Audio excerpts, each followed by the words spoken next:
નહીં થાય. કદાચ તમે મરી જશો, પ્રોબ્લેમ સોલ્વ નહીં થાય. હત્યા કે આત્મહત્યા એ પ્રશ્નનો ઉપાય નથી. સોલ્યુશન શું છે? અમદાવાદની અંદર બોર્ડની એક્ઝામ પૂરી થઈ, રિઝલ્ટ આવ્યું. રિઝલ્ટ આવે એટલે દરેક જગ્યાએ પેલા ગોઠવી દેતા હોય છે આત્મહત્યા ન કરે એટલે. અમદાવાદમાં કાંકરિયા, વડોદરામાં સુરસાગર ને, જામનગરમાં લખોડ તળાવ ને, જુનાગઢમાં નરસિંહ મહેતા ને, રાજકોટમાં સારું તળાવ નથી, તમારે અહીંયા ડેમે મૂકતા છે. કારણ કે લોકો આત્મહત્યા કરવા ખાબકે એટલે ત્યાં પોલીસ ગોઠવે. અમદાવાદમાં એક છોકરો પડવા જતો હતો કાંકરિયા તળાવમાં, પોલીસ ત્યાં ઊભો હતો. ભાઈ ક્યાં જાય છે? બસ કે હું મરી જઉં છું. કેમ? એ કે રિઝલ્ટ ભંગાર આવ્યું. કે પણ એમાં મરી શું જવાનું? એ કે લાખ રૂપિયાના ટ્યુશન રખાયા, કેટલી મહેનત કરી, સ્કૂલમાં કરતો, પાર્ટ ટાઈમ, ઓવર ટાઈમ, કેટલું ભણ્યો, તોય નપાસ થયો. અને મારા મમ્મી પપ્પાએ આટલી માથાકૂટ કરી, હવે નપાસ થઈને રિઝલ્ટ બતાવો એના કરતા મરી જ જવું સારું. પોલીસ કે મરી જઈએ પછી શું થાય? એ કે મરી જઈશ ને નવો જન્મ લઈશ ને પછી પરીક્ષા આપીને સારું રિઝલ્ટ લાવીશ. કોણ જાણે ખરો, આશાવાદી કહેવાય ને, આટલી શ્રદ્ધા રાખે, મરી ગયા પછી પરીક્ષા આપીશ. એટલે પોલીસ કે તું મરી જઈને પછી નવો જન્મ આવે એટલે સીધો 12માં આવે? તો પેલો છોકરો દુખી હતો તોય હસવા માંડ્યો કે એવું થોડું થાય, કે સીધા થોડા 12માં અવાય, પહેલા માના પેટમાં આવાય, પછી એમાંથી જન્મ લેવાય, પછી બાળોતિયા બગાડવાના, પછી એમાં પાછું એડમિશન ને સિનિયર જુનિયર કેજી એમ કરતા પહેલું બીજું, પછી 12માં પહોંચાય. પછી કે એક ધોરણમાં કેટલી પરીક્ષા હોય? એક ધોરણમાં 3 પરીક્ષા. તો તું 12મા સુધી પહોંચે તાર કેટલી પરીક્ષા થાય? એ કે 36. અને ટ્યુશનની એક્સ્ટ્રા સરપ્રાઇઝ ટેસ્ટ કેટલી લે છે, એમાં પાછા 11-12માં હવે સેમિસ્ટર કરી નાખ્યું છે, એટલે એ પરીક્ષા. 9માં 10માં સેમિસ્ટર સિસ્ટમ કેટલું બદલાઈ ગયું છે. એ કે મને આ બધું શું પૂછપૂછ કરો છો, મરી જવા દો. તો પોલીસ ડાયો હતો. પોલીસ કે હવે તું જન્મ લઈશ અને 36 થી 50 જેટલી એક્ઝામ આપે અને પછી પાછો તું નંબર લાવે, એના કરતા મૂર્ખામી કર્યા વગર ઓક્ટોબરમાં પરીક્ષા આપીને પાસ થઈ જાય. કે શું કરવા? આત્મહત્યા કરે છે.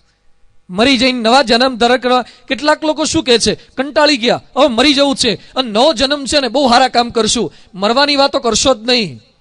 જે આ જન્મે સારા કામ નથી કરી શકતા એ મરીને ક્યારે નવા કામ સારા કામ નથી કરી શકતા. આ જન્મે સારા કામ કરવાના છે, કર્મ આ જન્મે જ સુધારવાના છે. થઈ શકે. મરવું કોઈ સોલ્યુશન નથી. શા માટે ગભરાઈ જઈએ? કામ કરવા થકી, પોતાના કર્મો થકી. તો સફળતા એ વ્યસનથી નથી, સફળતા એ દુરાચારથી નથી, સફળતા એ હત્યા કે આત્મહત્યાથી નથી. એ બધાની વચ્ચે સફળતા શાંતિ કઈ રીતે મળે? આટલા પ્રયત્ન કર્યા પછી પણ કેમ ન મળ્યું? ભગવાન સ્વામિનારાયણની બાજુમાં અહીંયા બેઠા છે મૂળ અક્ષરમૂર્તિ ગુણાતીતાનંદ સ્વામી. એમની વાતની અંદર લખ્યું છે, એકવાર એક વાછડું, ગાયનું વાછડું ભૂખ્યું થયું, તરસ્યું થયું, દૂધ પીવાની ઈચ્છા થઈ, એટલે પોતાની માતાની શોધ કરતી હતી. ત્યાં બધા ગામની અંદર એક ચોરાની અંદર પોઠિયાઓ આવેલા હતા, આખલા બધા. એટલે પેલા વાછરડાને એમ કે મારી માતા ઊભી છે, ગાય છે. એટલે પોઠિયું ત્યાં ગયું. આ પેલું વાછરડું એને એમ કે મારી માતા હશે, એટલે આંચળમાં સહેજે પગ વચ્ચે મોઢું નાખવા જાય. એટલે વાછરડાએ જેવું મોઢું નાખ્યું, આ ક્યાં ગાય હતી? આ તો પોઠિયા હતા. એટલે તરત લાત મારી, કીક મારી, તરત ત્યાંથી બીજે ગયું. એને એમ કે બીજી ગાય હશે, ત્યાં મોઢું નાખવા ગયું, ત્યાં બીજી લાત વાગી. સ્વામી લખે છે કે લાતો ખાઈ ખાઈને એટલું મોઢું સૂજી ગયું કે છેવટે એની સાચી માં ગાય માતા આવી અને આંચળમાં દૂધ ભરેલું હતું, છતાં પણ મોઢું નાખવા માટે સમર્થ રહ્યું નહીં. આજે ક્યાંક ગાય દૂધ આપનારી છે, પણ આપણે એટલા પોઠિયામાં મોઢા ભરાયા છે ને એમાં આપણને તકલીફો થઈ છે. ખોટી જગ્યાએ મોઢા નાખ્યા છે. જ્યાં દૂધ ક્યારેય મળવાનું નથી, જ્યાં શાંતિ ક્યારેય મળવાની નથી, જ્યાં સુખ ક્યારેય નથી, એવી જગ્યાએ પ્રયત્ન કર્યા. પછી આપણે એમ બોલીએ છીએ કે દુનિયામાં ક્યાંય સારા છે જ નહીં, ક્યાંય શાંતિ છે જ નહીં. અરે શાંતિ છે, સુખ છે, પણ તમને એડ્રેસ ખોટું મળી ગયું, તમે ખોટી જગ્યાએ ભરાઈ ગયા. એની વચ્ચે પ્રયત્ન ખોટા નથી કર્યા, દિશા ખોટી હતી. તો આપણને સમજાવે છે કે શાંતિ કઈ રીતે પ્રાપ્ત થઈ શકે. કૃષ્ણ ભગવાન ભગવદ્ ગીતાની અંદર એ વાત કરતા લખે છે, જ્ઞાનમ લબ્ધ્વા પરામ શાંતિમ અચિરેણાધિગચ્છતિ. જે વ્યક્તિ જ્ઞાન પ્રાપ્ત કરે છે એને ચીર શાંતિ પ્રાપ્ત થઈ જાય. જ્ઞાન પ્રાપ્ત કરીએ, જ્ઞાન દ્વારા શાંતિ. ભગવાન કૃષ્ણ અર્જુનની આ બધી વાતો કરી રહ્યા છે. જેમ આપણી બોર્ડર ઉપર આપણા સૈનિકો ઉભા હોય છે, એ લોકોને બખ્તર પહેરાવવામાં આવે છે. જેણે બખ્તર પહેર્યું છે એને ગોળીઓની ચિંતા નથી, એ બખ્તર ઉપર ગોળી ઝીલી લે છે. વિદેશીઓની વિધર્મીઓની ગોળીઓની વચ્ચે પણ ટકવું હોય તો એક બખ્તર પહેરી લો. ગમે તેવા વરસાદની વચ્ચે પણ કોરા રહેવું હોય રેઇનકોટ ધારણ કરી લો. એમ ગમે તેવા સામાજિક પ્રશ્નો, વ્યક્તિગત પ્રશ્નો, કૌટુંબિક પ્રશ્નોની વચ્ચે પણ જો ટકવું હોય તો જ્ઞાનરૂપી બખ્તર ધારણ કરી લઈએ. કોઈ જ પ્રશ્નો આપણને નડી શકતા નથી. એ બખ્તર આપણને ભગવાન પહેરાવવા માંગે છે. જેમ શિયાળાના દિવસો હોય, ઠંડીના દિવસો, અને મા બાપ બારગામ જતા હોય, છોકરો નાનો હોય અને ટોપી ના પહેરે એટલે દીકરા દીકરીને એના મા બાપ પરાણે ટોપી પહેરાવે છે, એને મફલર ફિટ કરે, એને સ્વેટરની બિલકુલ ઈચ્છા ના હોય તો એ સ્વેટર પહેરાવી દે, એને શાલમાં વીંટી દે. અને કેટલાક નાના છોકરા છોકરીને તમે જોયા હશે સ્કૂટર પર કે બાઇક પર પતિ પત્ની જતા હોય અને પાછળ ધર્મપત્નીએ દીકરાને તેડ્યો હોય, શિયાળાના દિવસો હોય, અથવા તો બાઇક પર જતા એટલે સહેજે પવન લાગતો હોય, એ સમયે પેલી માતા કે પતિ બંને જણા ભેગા મળીને છોકરાને એકદમ પેક કરી દે છે. પોતાને ગમે તેટલો પવન લાગશે તો એને ખબર છે કે આપણે મોટી ઉંમરના છીએ, સહન કરશું, પણ બાળક નાનો છે એ સહન નહીં કરે. એટલે કેટલા પ્રિકોશન સંતાનના લઈએ છે. એમ ભગવાન આપણા મા બાપ છે. એને ખબર છે કે પ્રશ્નોની વચ્ચે અમે ટકી શક્યા, પણ આ પ્રજા, આ સંતાનો નહીં ટકી શકે. એટલે આપણને જ્ઞાનનું કવચ પહેરાવે છે, મફલર પહેરાવે છે, એ આપણને ટોપી પહેરાવે છે, એ આપણને જ્ઞાનની વાતો કરે છે. વયમ સર્વે અમૃતસ્ય પુત્રાહ, આપણે ભગવાનના દીકરા છીએ, ભગવાનના સંતાનો છીએ. કયા મા બાપની ઈચ્છા હોય? કોઈ કરોડપતિ મા બાપની ઈચ્છા હોય કે મારા દીકરાને શાકભાજીની લારી લઈ આપું? કે બેટા કરોડપતિ બહુ રે, આવે તું શાકની લારી જ ફેરવજે. કોઈ ડોક્ટર બાપની ઈચ્છા હોય કે મારો દીકરો કોમર્સમાં જાય અથવા હીરા ઘસે? જે કેટલાક ડોક્ટર મા બાપ છે ને, એના દીકરાને ટકા નથી આવ્યા હોતા ને તોય રશિયા મોકલે. પછી આપણે પૂછીએ રશિયા કેમ મોકલ્યા? એ કે સ્વામી ત્યાં ડોક્ટર કરીને પછી ઇમ્પોર્ટ કરશું અહીંયા, કારણ કે અહીંયા ડોક્ટરમાં મળે એવું નહોતું. કેટલાક રશિયા મોકલે, ચાઇના મોકલે, 45 લાખ રૂપિયાનો ખર્ચો કરી અહીં ચાઇનાથી ડોક્ટર કરીને પાછા અહીંયા બોલાવે છે. કારણ કે ડોક્ટર બાપને ચિંતા છે કે કરોડ રૂપિયાની હોસ્પિટલ કરી છે, દીકરા વગર ચલાવશે કોણ? અને આપણો દીકરો ડોક્ટર હોવો જોઈએ. જેમ ડોક્ટર મા બાપની ઈચ્છા છે કે દીકરા દીકરી ડોક્ટર થાય અથવા સારું ભણેલ ગણેલ થાય, એમ ભગવાન અને સંતની ઈચ્છા છે કે અમે જેમ સુખી છીએ એમ અમારી પ્રજા પણ સુખી થાય. એના માટે ભગવાન આપણને આ ધર્મ ગ્રંથો આપે છે. ભગવાન સ્વામિનારાયણ ગરડા પ્રથમના 67ના વતનાવતમાં લખ્યું છે, એવા જે સત્પુરુષ જેની ઈચ્છા છે એની આ લોકની કોઈ ઈચ્છા નથી. એના મનમાં એમ રહે છે કે જેવું સુખ અમને મળે છે એવું અમારા તમામ સંતો ભક્તોને પણ પ્રાપ્ત થાય. તો ધર્મ ગ્રંથો એ આપણને સુખ આપી શકે છે. ભારત વર્ષની એ પરંપરા છે ધર્મ ગ્રંથોની. ધર્મ ગ્રંથો એટલે કવચ, ધર્મ ગ્રંથો એટલે જ્ઞાનનું ખમીસ, જે ધારણ કરવાથી જીવનના વિપરીત સંજોગોની વચ્ચે આપણે શાંતિથી આનંદથી રહી શકીએ છીએ. તો ભારત વર્ષના પવિત્ર ધર્મ ગ્રંથો વેદો, ઉપનિષદો છે. ત્યાર પછી રચાયા પુરાણો. એ તમામ પુરાણોની અંદર મહાભારત, જેના રચયિતા છે વેદ વ્યાસજી, મહાભારતની રામાયણ જે સર્વગુરુના ગુરુની દેહ, રામાયણને હૃદય ધરો, મહાભારતમય બુદ્ધિ કરો. મહાભારત પકવે મહાવીર, રામાયણ પય પાય સુધીર. શ્રેય પ્રેયની એ બે ખાણ, યોગ ક્ષેમ વાહકના ભાણ. બહુ સરસ લખે છે અહીંયા કે મહાભારત પકવે મહાવીર. અત્યારે છે ને વીર બધા બહુ થાય છે પણ મહાવીર ઓછા થાય છે. તમારે મોરબીની અંદર પણ જિમ્નેશિયમ ખુલ્યા છે એક્સરસાઇઝ માટેના. 6 પેક બોડી બનાવી છે. છોકરાઓને હવે બહુ ટેવ જાગી છે, 6 પેક બોડી બનાવો, એક્સરસાઇઝ કરે, વોકિંગ કરે, ડાયટિંગ કરે, બોડી મજબૂત બનાવો. આ બધા મજબૂત કરો, હાથ બાવડા મજબૂત કરો. દરેકની ઈચ્છા છે શરીર મજબૂત કરવાની. એક્સરસાઇઝ કરવાથી, સારું ખાવાથી શરીર મજબૂત થાય. ધર્મ ગ્રંથોને વાંચવાથી મન મજબૂત થાય છે, મહાવીર બનાય છે. વીર સમાજ બનાવશે, ધર્મ ગ્રંથો એ મહાવીર બનાવશે. અને આપણા ધર્મ ગ્રંથો વાંચ્યા પછી લોકોને અનુભૂતિ થાય છે. સારંગપુરની અંદર 2010ની સાલમાં, એટલે 2 વર્ષ પહેલા, મિસ્ટર હાન્સ કરીને એક વ્યક્તિ આવ્યા. મૂળ ગ્રીસ દેશના, કેનેડામાં ટોરન્ટો રહેતા હતા. ખ્રિસ્તી પરિવારનો આ વ્યક્તિ, મિસ્ટર હાન્સ એનું નામ. એને નાનપણથી કેટલાક પ્રશ્નો મૂંઝવતા હતા. એનું કોઈ સમાધાન એને પોતાના ખ્રિસ્તી ધર્મગ્રંથની અંદર પ્રાપ્ત ન થયું. એવામાં એને બૌદ્ધ સાધુ મળી ગયા, બૌદ્ધ લામા મળ્યા. તપાસ કરતા કરતા તિબેટ ગયા. તિબેટમાં ગયા પછી ભારત વિશે જાણ્યું. ભારતના કેટલાક ધર્મગ્રંથો વાંચ્યા, એટલે જિજ્ઞાસાથી ભારત આવ્યા. ભારત આવ્યા પછી દિલ્હીમાં ઉતર્યા. દિલ્હીમાં આપણા હિન્દુ મંદિરોના દર્શન કર્યા. ત્યાં ભગવદ્ ગીતા વાંચી, રામાયણ વાંચ્યું, મહાભારત વાંચ્યું. એમાંથી પ્રેરણા મળી, એમાંથી એના પ્રશ્નોના જવાબ મળ્યા. એ વ્યક્તિ ત્યાંથી સારંગપુર આવ્યા.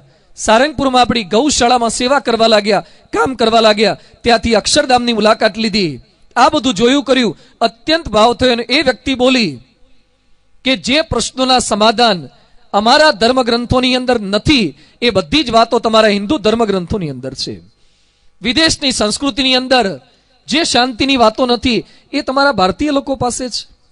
બીજો આવો જ પ્રસંગ યુનિવર્સિટી ઓફ હોલેન્ડની એક બાઈ છે, હોલેન્ડ દેશ, ત્યાંની યુનિવર્સિટી, એની એક બાઈ પ્રાધ્યાપક, એનો દીકરો મૃત્યુ પામી ગયો. દીકરો મૃત્યુ પામ્યો, આ બાઈને સખત આઘાત લાગ્યો. એટલે કેટલાક લોકોએ વાત કરી કે ભારત જાઓ, ભારતના લોકોની સ્થિરતા ગજબની છે. અને ખરેખર આપણા લોકોની સ્થિરતા આશ્ચર્ય પમાડે એવી છે. ભુજમાં ભૂકંપ થયો એ સમયે કોપર ડગલાસ કરીને એક વ્યક્તિ આવી હતી. ભુજના ભૂકંપમાં રાહત કાર્ય કરવા માટે વિદેશના પણ ઘણા બધા લોકો આવ્યા હતા. એનું નામ કોપર ડગલાસ. અને ત્યાં આપણા BAPSના સંતો ત્યાં સેવા કરવા માટે ગયેલા. 250 સંતોને 4500 સ્વયંસેવકો પરમ પૂજ્ય પ્રમુખ સ્વામી મહારાજના આદેશથી તો કોપર ડગલાસને મળ્યા.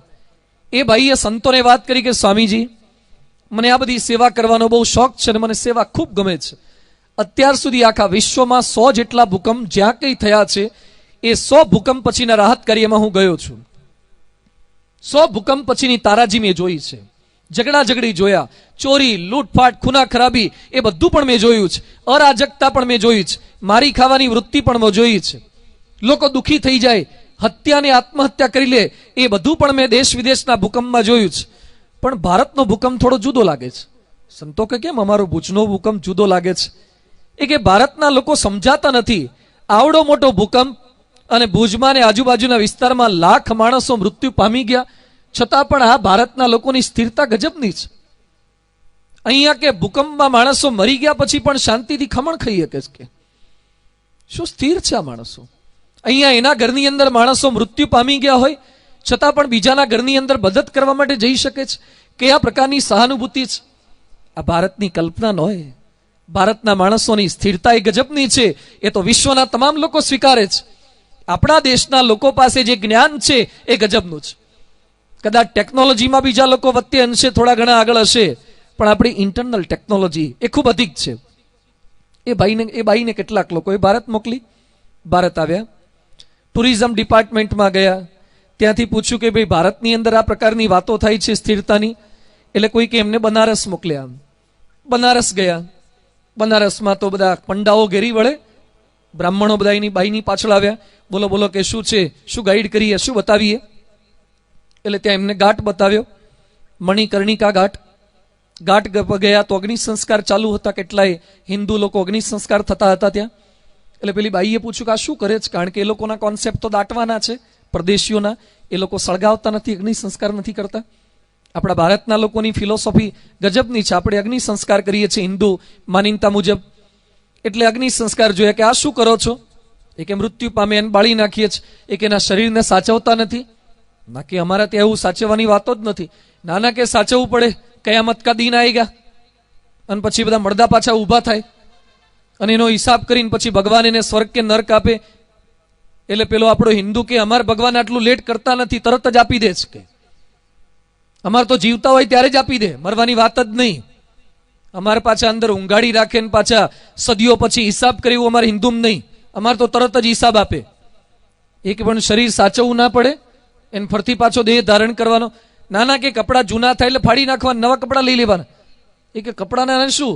એ કે હિન્દુ સંસ્કૃતિ એમ કે છે વાસાંસી જીર્ણાની, જેમ કપડાં જૂના થાય અને આપણે ફેંકી દઈએ છીએ, નવા કપડાં ધારણ કરીએ, એમ આત્માને એમ લાગે કે 70-80 વર્ષનું ખોડિયું થઈ ગયું, હવે જૂનું થઈ ગયું, હવે આનાથી બહુ ખવાતું નથી, ચલાતું નથી, બરાબર કામ નથી થતું, એટલે ખોડિયું બદલી નાખે અને નવું ખોડિયું ધારણ કરી લે છે. જેમ આપણે સિમ કાર્ડ લોકો એકનું એક રાખે ને ફોનના ઇન્સ્ટ્રુમેન્ટ કેવા બદલ કરે છે, નંબર એનો એ રાખે છે અને ઇન્સ્ટ્રુમેન્ટ બદલ્યા કરે. પેલા નોકિયાનો તો સ્થિતિ સુધરી તો સેમસંગમાં ગયા, એમાં સુધી ગેલેક્સી સુધી પહોંચ્યા, આઈફોન સુધી પહોંચ્યા. સિમ કાર્ડ એનું એ જ રાખે છે. એમ હિન્દુ સંસ્કૃતિ એમ રહે છે કે સિમ કાર્ડ એનું એ છે, બહારના ઇન્સ્ટ્રુમેન્ટ બદલાયા કરે છે. પેલી બાઈ ક્યાં તો ગજબની ટેકનોલોજી છે તમારા ત્યાં, તો તમારી ફિલોસોફી જેવું તમે ક્યાંય જોયું જ નથી.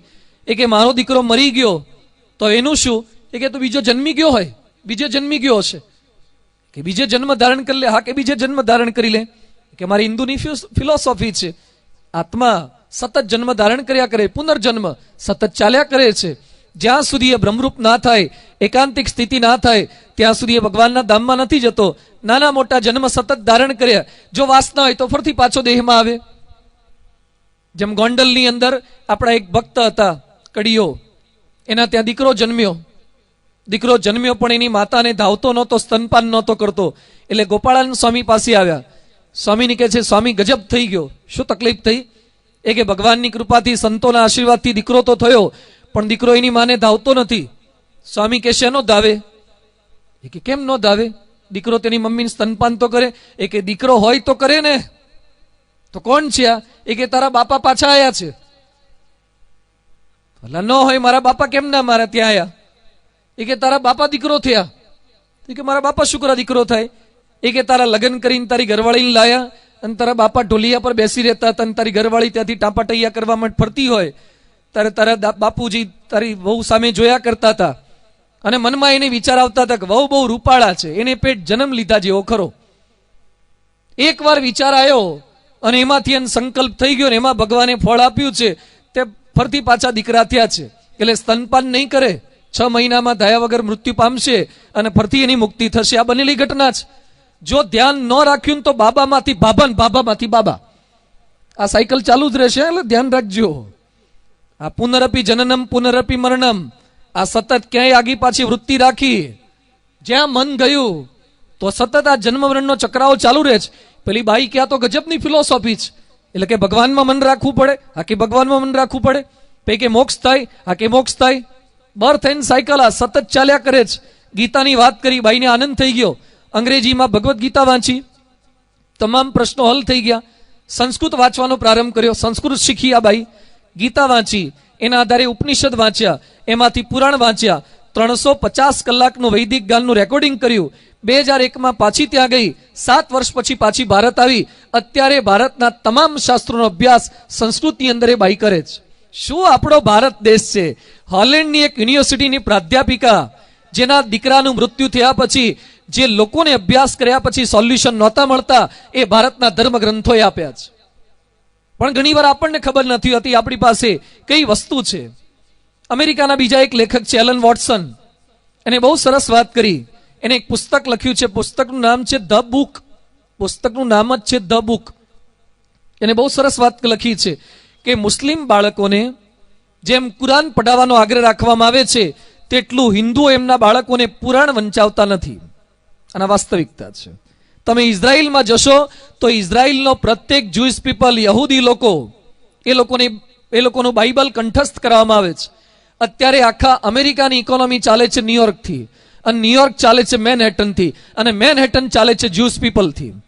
ભારતીયો અમેરિકામાં ગયા પણ હોટલ મોટલ ચલાવે, અમેરિકાની ઇકોનોમી નો ચલાવે. અમેરિકાની ઇકોનોમી ચલાવે છે આ જ્યુઇશ પીપલ. રાજકારણમાં પાવરફુલ છે યહૂદી લોકો.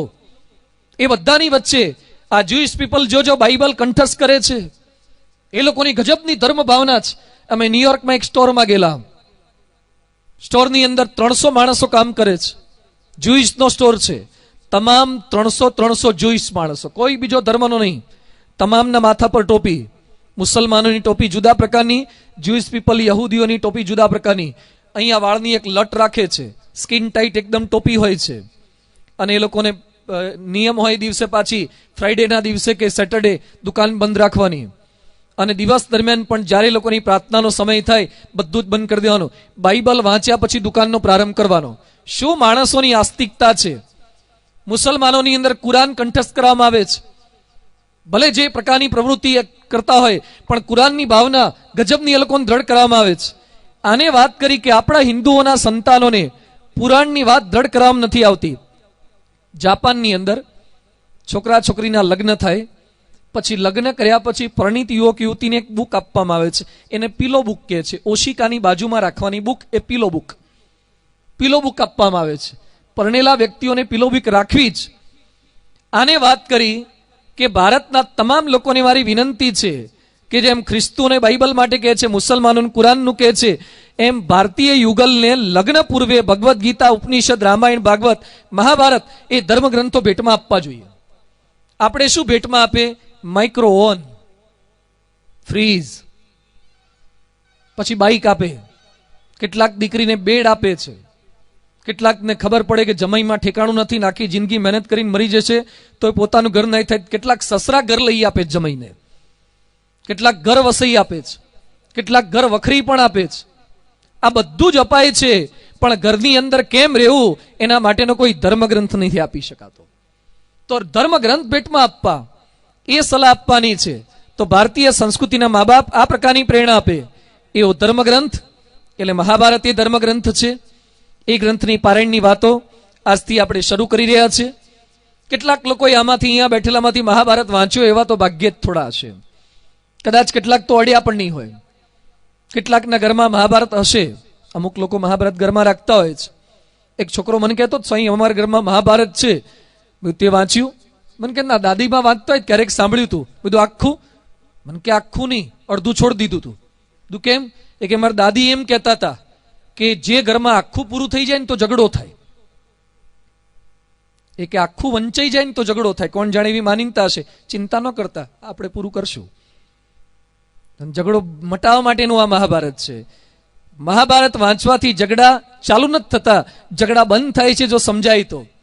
પણ આપણને ખ્યાલ નથી. મહાત્મા ગાંધીજીએ બહુ સરસ વાત કરી. ગાંધીજીના એક્ઝેક્ટ શબ્દ હું બોલું છું. મેં આ પહેલા મહાભારતનો સંપૂર્ણ ગ્રંથ વાંચ્યો નહોતો, કોઈ વાર થોડું થોડું જોયું, તે જુદી વાત. મેં ઉલટો એની વિરુદ્ધમાં જ મત બાંધી દીધો કે તેમાં તો મારપીટ, લડાઈ અને ઝઘડાઓની જ કહાણી હશે. એવા લાંબા વર્ણન હશે કે મારાથી વાંચી પણ નહીં શકાય. હું વાંચવા બેસીશ તો મને નિંદ્રા આવશે. આવી મારા મનમાં માનીનતા હતી. આપણા બધામાં છે ને એક જો કુટેવ હોય ને તો કયા પ્રકારની કુટેવ છે? સીધું સ્ટેટમેન્ટ આપવાની. આ ભારતીયોની મોટામાં મોટી તકલીફ છે. કેટલાક લોકો તો છે ને સર્ટિફિકેટ ભેગું જ લઈને ફરતા હોય છે, નામ જ લખવાનું બાકી રાખ્યું હોય. નહીં, પેલા નેતાઓ કાતર લઈને ફરતા હોય, રિબીન જ હોતતા હોય, એમ અમુક લોકો સર્ટિફિકેટ ભેગા જ લઈને ફરે. એને તમે એમ કહો ને કે મનમોહનસિંહ આવા, એટલે તરત જ એક સર્ટિફિકેટ તૈયાર કરીને આપે, હા કે આવા, લે મારા તરફથી સર્ટિફિકેટ. એને એમ કહો કે નરેન્દ્ર મોદી આવા, હા કે સર્ટિફિકેટ આપણા તરફથી. સર્ટિફિકેટ દીધા જ કરતા હોય, જાણ્યા કર્યા વગર, કોઈ પણ વાંચ્યા વગર. કેટલાક લોકો કશું જ વાંચ્યું ના હોય. અમુક લોકો શું કે અમેરિકા તો સાવ ખરાબ, કે બહુ ભંગાર હોય, કે અમેરિકામાં તો માણસોમાં નીતિ નિયમ નહીં, અમેરિકામાં દુરાચારી, કોઈ કપડાં જ ના પહેરે, ઉગાડા જ ફરતા હોય, અને લોકોમાં માનવતા જેવું જ નહીં. આ બધી વાતો કરીને આપણે પૂછીએ કે ક્યાં ફર્યા હતા તમે, જોયેલું અમેરિકા ગયા હતા? ના ક્યાં એવું આપણે ગયા નથી, પણ તો આવું જ હોય. કે અલા ગયા વગર તું સ્ટેટમેન્ટ શું આપે છે? તમે ગયા નથી અને બારોબાર વાતો શું કરો છો? કેટલુંક આપણે જોયું નથી એની વાતો કરીએ છીએ, આપણી મોટામાં મોટી ભૂલ છે. જે તમે જોયું નથી એના માટે સ્ટેટમેન્ટ શું કરવા આપો છો? જે તમે વાંચ્યું નથી. કેટલાક છોકરાઓ મેથ્સમાં કે સાયન્સ લીધું જ ના હોય, અને અમુક છોકરાને તમે કોણ કે સાયન્સ લેવું છે? ના કે સાયન્સ બહુ અઘરું. અલા તું હજુ સાયન્સમાં ગયો નથી, સ્ટેટમેન્ટ શું કરવા આપે છે? સીએ તો બહુ અઘરું. હવે સીએ અઘરું તો તું પરીક્ષા આપી નથી, સીએમાં એક વખત તું ફેલ થયો હોય અને પછી તું બોલે કે સીએ ટફ છે. કોઈકના આધારે શું કરવા સ્ટેટમેન્ટ આપો છો?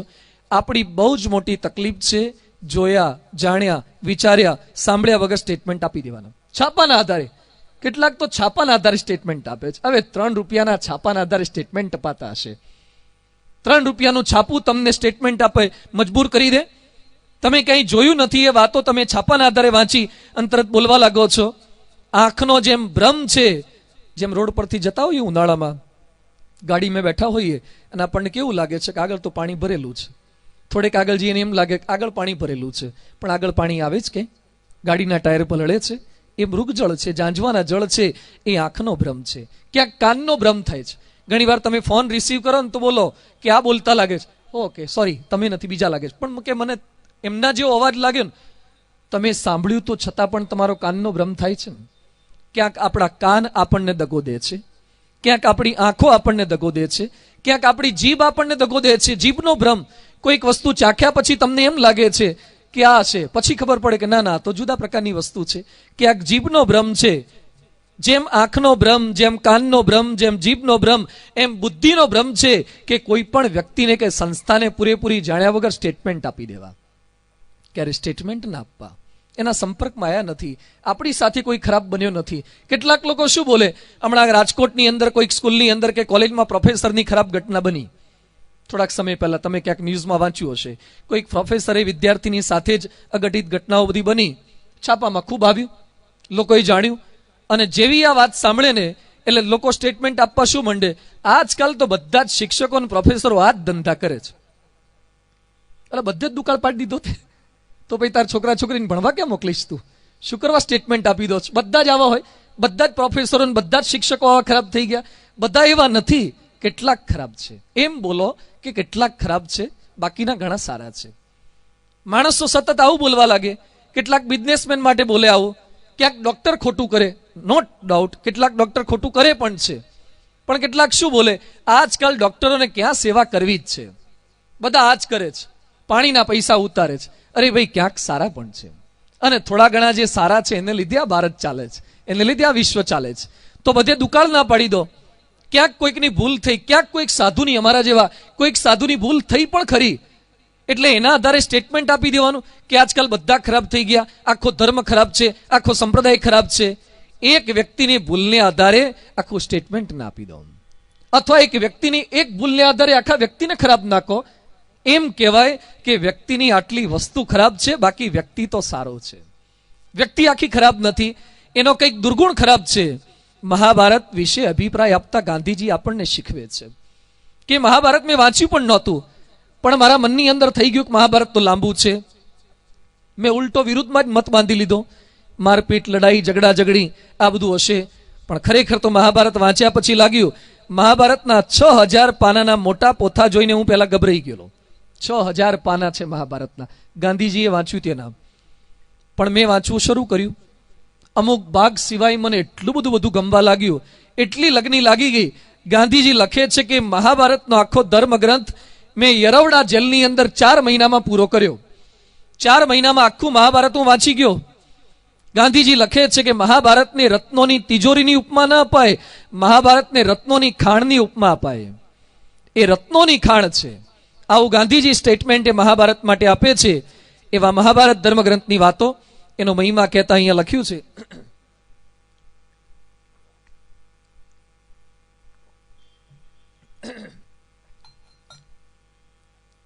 ધર્મશાસ્ત્રમિદમ પુણ્યમ અર્થશાસ્ત્રમિદમ પરમ મોક્ષશાસ્ત્રમિદમ પ્રોક્તમ વ્યાસેન મતિબુદ્ધિના ભારતમ સર્વશાસ્ત્રાણામ ઉત્તમ ભરતર્ષભ. લખે છે કે મહાભારતમાં કયા પ્રકારના 3 શાસ્ત્રો છે? મહાભારત ધર્મશાસ્ત્ર છે, મહાભારત અર્થશાસ્ત્ર છે, મહાભારત મોક્ષશાસ્ત્ર છે.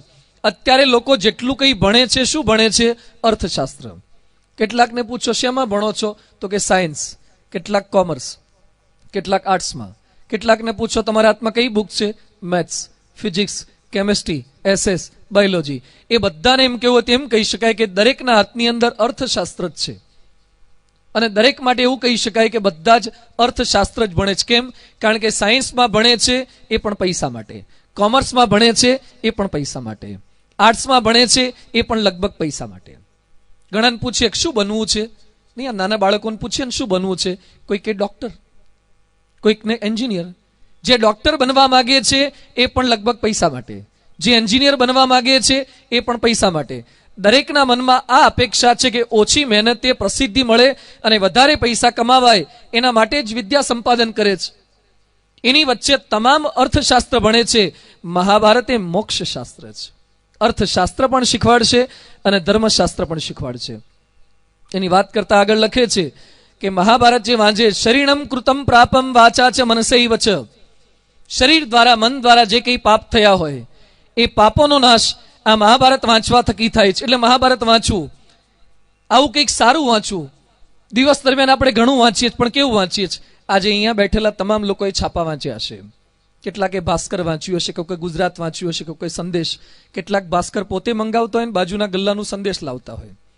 આપણામાં એટલી મદદ કરવાની ભાવના હોય છે ને એકબીજાને છાપાની આપલે કરીને. કેટલાક તો 3 રૂપિયામાં આખું ગામ ગલ્લેથી વાંચી જતું હોય છે. પણ વાંધો નહીં, એમ જે કંઈ વાંચતા હોય. છાપા વાંચ્યા.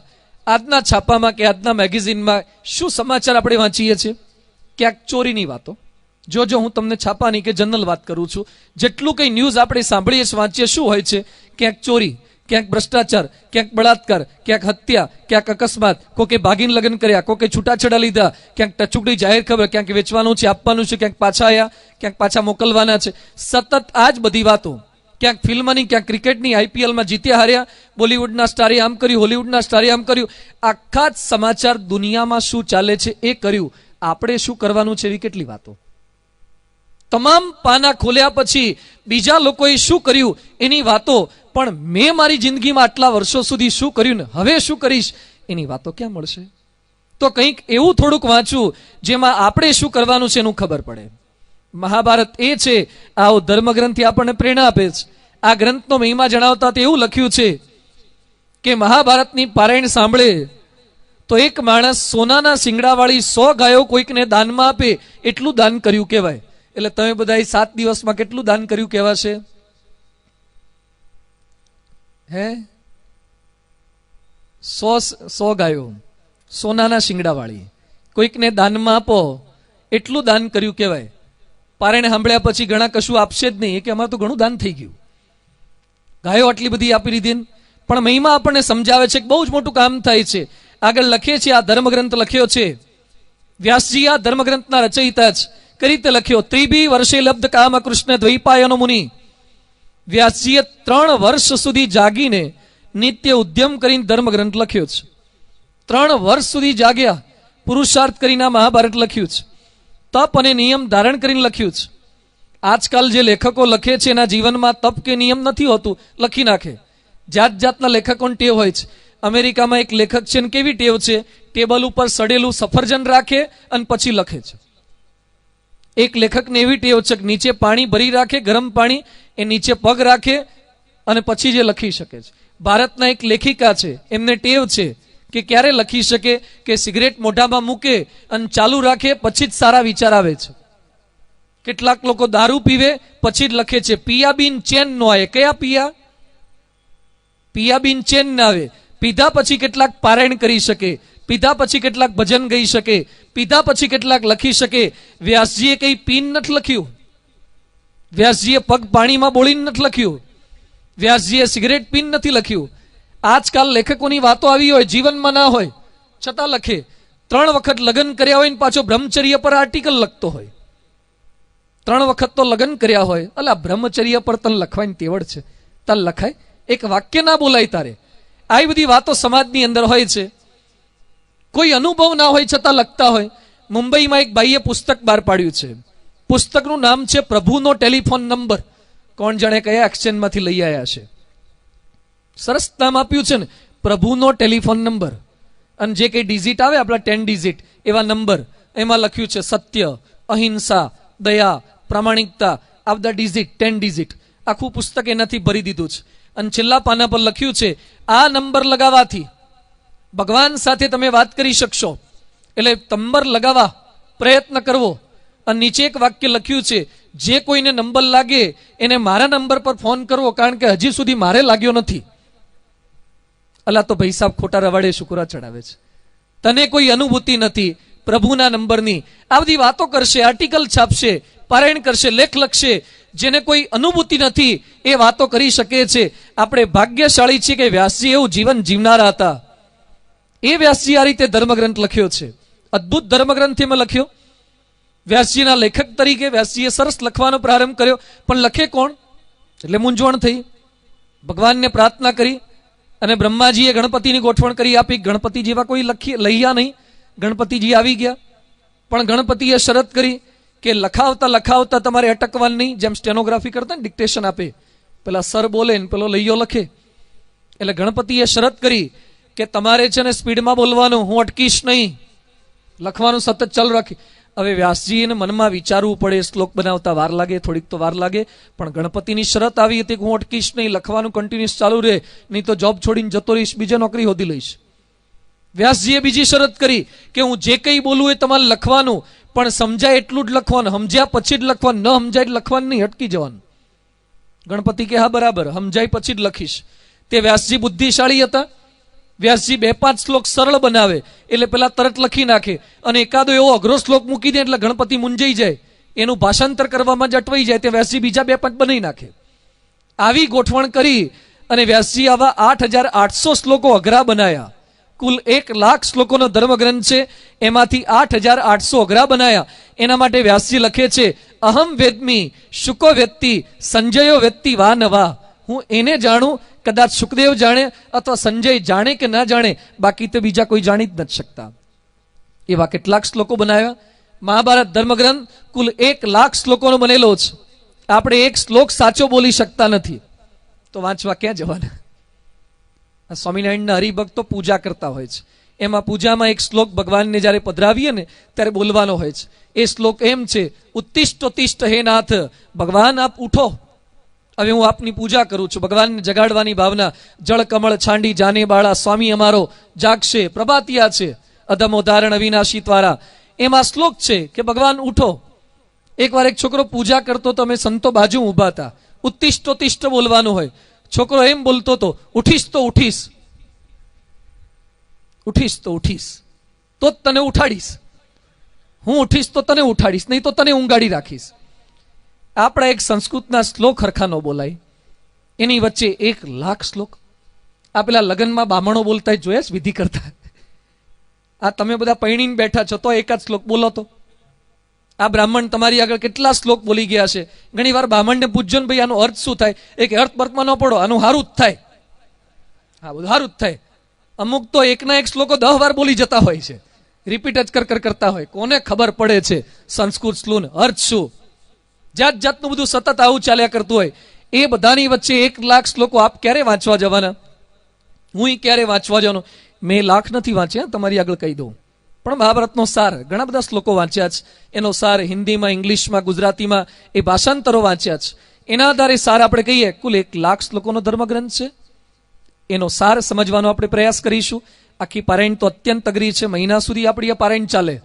1,00,000 શ્લોકોની પારાયણ મહિના સુધી કરાય, પણ એટલો ટાઈમ તમને બધાને ક્યાં છે? અમને પાછો નથી. આટલી બધી વ્યવસ્થા કરવી, લાખો રૂપિયાનો ખર્ચો આપ બધાએ સહકાર આપીને કર્યો છે, એ બધું પાછું શક્ય ન બને. તો મહાભારતની સંક્ષિપ્તમાં વાતો સમજવાનો પ્રયત્ન કરીશું. પહેલાનું નામ જય હતું, મહાભારત નામ નહોતું, પહેલા એનું નામ જય હતું. આજે મને જાણીને આનંદ થાય છે કે આટલી મોટી સંખ્યામાં ઉપસ્થિત રહ્યા છો હિન્દુ ધર્મગ્રંથને જાણવા માટે. કદાચ ફિલ્મના પ્રીમિયર શોની અંદર લોકો હાજર રહે, કદાચ કોઈ હીરો કે હિરોઈન આવ્યા હોય તો હાજર રહે. એક ધર્મગ્રંથને જાણવા માટે આટલી મોટી સંખ્યામાં હાજર રહ્યા. આજ આપની હિન્દુ ધર્મની ભવ્ય લાગણી જણાવે છે. આજ ભારત માટે કંઈક કરી છૂટવાની ભાવના છે. તો ચોક્કસ અભિનંદનને આપ સૌ પાત્ર છો. પહેલાનું નામ મહાભારત નહોતું, પહેલું નામ જય હતું. લખે છે, નારાયણમ નમસ્કૃત્ય નરમ ચૈવ નરોત્તમમ દૈવીમ સરસ્વતીમ ચૈવ તતો જયમુદીરયેત. પહેલા એનું નામ જય હતું. ત્યાર પછી વ્યાસજી આખો મહાભારત ધર્મગ્રંથ જે બનાવીની પારાયણ ક્યારે ક્યારે થઈ લખે છે કે શ્રોતી ઉગ્ર સવાય ઋષિ મુનિઓને કરી. ભરત વંશના રાજાઓની કથા છે એટલે એનું નામ ભારત પડ્યું. મહાન ભારતની કથા છે એટલે એનું નામ મહાભારત પડ્યું. મહાભારત એ વાસ્તવિકતાનો ધર્મગ્રંથ છે. આ ગ્રંથમાં કોઈ ગપ્પા નથી. કેટલાકમાં કલ્પના હોય છે, જેમ હેરી પોટર પુસ્તક એક બહાર પડ્યું છે, જેસિકા રોલિંગ એના લેખિકા છે. એમાં ગપ્પા જ છે. એની દીકરી કે દીકરાને મજા કરવા માટે પુસ્તક બહાર પડ્યું. એની ફિલ્મો બહાર પડી ગઈ છે. 7-8 ભાગ સુધીની ફિલ્મો બહાર પડી. અમેરિકામાં, દેશ વિદેશમાં લોકો એની ફિલ્મો જોવે છે. પણ બધી કલ્પના સાવણીમાંથી અંદર નીકળે ને એમાંથી પાછું નીચે ભૂગર્ભ આવી જાય, કલ્પનાઓથી આખું. કેટલાક ગ્રંથો તમે વાંચો, કેટલીક પુસ્તકો વાંચો, કલ્પના. કેટલાકની વાતો પણ કલ્પના જેવી હોય. 2-5 જણા ભેગા થઈ કલ્પનાની જ વાતો, એમાંથી કાંઈ સાર ના મળે, ખાલી આનંદ કિલ્લોલ કરે. જેમ 3 જણા ભેગા થયા, મિત્રો વાતો કરે એ કે મારું ઘર તો એટલું ઊંચું ને મારું ઘર એટલું ઊંચું. એ ઉપર કડિયા કામ કરતા લેલું શનિવારે પડી ગયું ને તો સોમવારે મળ્યું નીચે મજૂરને. ઉપરથી શનિવાર પડ્યું તું તો ગ્રેવિટેશનના ફોર્સથી તરત નીચે પડે તો છેક સોમવારે નીચે પહોંચે. પણ વાતો મજા કરવા માટે. બીજો કે મારું બિલ્ડિંગ તો એટલું ઊંચું ને તો પેલો નાનો બાળક પડી ગયો ને તો નીચે પહોંચ્યો તાર તો દાદા થઈ ગયા હતા. બાળક પડે દાદા થઈ ગયા, એટલો બધો રસ્તામાં રહ્યો, એમાં મજા આવી ગઈ. ત્રીજો કે મારું બિલ્ડિંગ તો એટલું ઊંચું ને કે ઉપર વાંદરો એકવાર ઠેકડો મારવા ગયો, વાંદરો પડ્યો ને તો નીચે પહોંચ્યો તાર માણસ થઈ ગયો ઉત્ક્રાંતિથી. આટલો બધો ફેરફાર. આવી વાતો કરે અને પછી ટાઈમ પાસ કરે. મહાભારત એ કોઈ કલ્પનાનો, જોક્સનો કે ટૂચકાનો ધર્મગ્રંથ નથી. આ બનેલી ઘટના જ ઇતિહાસ, જે બની ગયેલું જ એની વાતો છે. આધુનિક લેખકોની જેમ નહીં, વ્યાસજીએ પોતાના જીવનની અંદર જે ઘટના બની છે એની વાત કરી છે. વ્યાસજીએ નિષ્કપટપણે પોતાની વાત કરી. એની શરૂઆત આપણે કરીએ. વાત જાણે એમ બની કે માછીમારોની કન્યા સત્યવતી ગંગા કિનારે હતા અને ત્યાં પછી પરાશર ઋષિનો યોગ થયો. એમાંથી વ્યાસજીનો જન્મ થઈ ગયો. વ્યાસજી આખી ઘટનાને પોતાના મહાભારતમાં ઉલ્લેખ કરે છે કે મારો જન્મ કઈ રીતે થયો તો, એક વ્યભિચારને લીધે મારો જન્મ થયો તો, એવું વ્યાસજી નિષ્કપટપણે કબૂલ કરે છે. પોતે જ લેખક છતાં પોતાની માતાની, પોતાના પિતાની આવી ખોટી વાતો લખી શકાય? કોઈ પણ માણસ પોતાના ખરાબ ભૂતકાળની વાતો કરે ખરા? અહીંયા આપણે જ બધા બેઠા છીએ. અહીંયા બેઠેલા તમામ લોકોએ નાનપણમાં કેટલાય ગોટાળા કર્યા હશે, કેટલાય ભૂલો કરી હોય. નાના હોઈએ ત્યારે ચોરી કરી હોય, માટી ખાધી હોય, કેટલાય ખોટા ધંધા કર્યા હોય. છતાં પણ અત્યારે આપણે પૂછીએ કોઈ એવું કે મેં નાના હતા ત્યારે આવા ખેલ કર્યા હતા? કોઈ પોતાના ભૂતકાળને ખરાબ ચિતરતા જ નથી, મોટી મોટી વાતો જ કરે. આપણે જેવા છીએ એવા જણાવતા જ નથી. અત્યારે છે ને ડ્યુઅલ સિમ કાર્ડ સિસ્ટમ ચાલે છે. શું? Dual sim card, 2 sim card રાખવાના. એમ ડ્યુઅલ પર્સનાલિટી, જે ઓરિજિનલ હોય એવું લોકોને બતાવવાનું નહીં. બહારથી જુદું હોય છે, અંદર જુદું. ઘરની બહાર નીકળીએ ત્યારે મેકઅપ કરીને નીકળવાનું, ઘરમાં હોઈએ ત્યારે વાંધો નહીં. જેમ ઘરની અંદર કેટલાક લોકો માળિયામાં પડદો રાખે છે એટલે બહારથી બધું સારું લાગે, અને પડદો ખસેડો તો જોવા જેવું હોતું નથી. એમ આપણા બધાના જીવન પણ કેવા હોય છે? પડદાવાળા. બહાર નીકળીએ ત્યારે સરસ ડેકોરેટિવ પડદો, અંદરનું પૂછાય નહીં. કેટલાક લોકોને બૂટ મોજા જેવું હોય છે. આમ બૂટ પહેર્યા હોય અને મોજા તમે જુઓ એના પગની આગળના ભાગમાં બૂટની અડીને મોજા એટલા સરસ હોય, પણ જ્યારે બૂટ કાઢીને મોજા સોતા ફરતા હોય ને અને એમાં આડા પડે જોજો, મોજા નીચેના ભાગમાં જોજો શું હોય છે? હે, કાણા પડી ગયા હોય છે. બહુ ચાલવાને લીધે બહુ વપરાઈ ગયા હોય ને. પણ લોકો કાણાવાળા મોજા પણ વાપરે છે. હું નાખી દેવાની વાત નથી કરતો, તમને બધાને વાપરજો જ. પણ લોકો શું માને છે કે કાણા તો આપણે પગ નીચે છે, એ લોકોને ક્યાં દેખાવાના છે? લોકોને જે નથી દેખાતા એવા કાણા આપણને ફાવી ગયા છે. જે લોકો નથી જોઈ શકવાના એવા કાણાથી આપણે ટેવાઈ ગયા છે. જે લોકોને દેખાય છે એટલું જ સારું કરવાનું. આ માનસિકતા જ સાચી વાત નહીં કરવાની. એકવાર એક ગામની અંદર એક ભાઈ હતા, એટલે બીજા એક ભાઈને પોતાની જાનને પ્રસંગ લઈને જવું હતું, જંગલમાંથી પસાર થવાનું. એટલે પેલાને સિપાહી તરીકે સાથે લેવો હતો. એટલે એને પૂછ્યું, ભાઈ તમારું નામ શું? એ કે 7 વાઘ મારખા. શું નામ? 7 વાઘ મારખા. કોઈ એક વાઘ મારે, આ તો 7 વાઘને મારીને ખાય. પેલા કે આ તો બહુ સારો માણસ હશે, શુરવીર હશે. એને ભેગા લીધા. જંગલમાંથી જાન પસાર થતી હતી અને ત્યાં અચાનક પેલા તમરાનો અવાજ થયો. તમરામાં તો સ્થિર રહ્યા, વાંધો ન આવ્યો.